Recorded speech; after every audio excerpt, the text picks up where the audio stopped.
ജീവനാകുന്ന നിത്യസത്യവചനത്തിനായി ഞങ്ങൾ അങ്ങയെ സ്തുതിക്കുന്നു. യേശുവേ, അങ്ങയുടെ പരിശുദ്ധാത്മാവിനെ നൽകി അങ്ങയുടെ മാഹാത്മ്യം കാണുവാൻ ഞങ്ങളുടെ ഉൾക്കണ്ണുകളെ തുറക്കണമേ. വചനമനുസരിച്ച് അങ്ങയുടെ സാക്ഷിയായി ജീവിച്ച് നിത്യജീവിതത്തിന് ഞങ്ങളെ അർഹരാക്കണമേ. ആമേൻ. സങ്കീർത്തനങ്ങൾ 23-ാം അധ്യായം 1 മുതലുള്ള തിരുവചനങ്ങൾ. കർത്താവ് എൻ്റെ ഇടയൻ. കർത്താവാണ് എൻ്റെ ഇടയൻ, എനിക്കൊന്നിന് കുറവുണ്ടാവുകയില്ല. പച്ചയായി പുൽത്തകടിയിൽ അവിടുന്ന് എനിക്ക് വിശ്രമം അരുളുന്നു. പ്രശാന്തമായ ജലാശയത്തിലേക്ക് അവിടുന്ന് എന്നെ നയിക്കുന്നു. അവിടുന്ന് എനിക്ക് ഉന്മേഷം നൽകുന്നു. തൻ്റെ നാമത്തെ പ്രതി നീതിയുടെ പാതയിൽ എന്നെ നയിക്കുന്നു.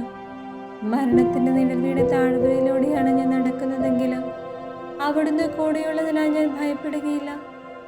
അങ്ങയുടെ ഊന്നുവടിയും ദണ്ഡും എനിക്ക് ഉറപ്പേകുന്നു. എൻ്റെ ശത്രുക്കളുടെ മുൻപിൽ അവിടുന്ന് എനിക്ക് വിരുന്നൊരുക്കുന്നു.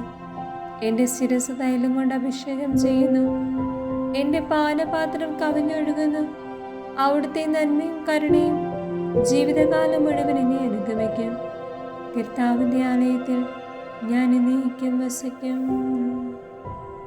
Hallelujah, hallelujah, hallelujah, hallelujah, hallelujah.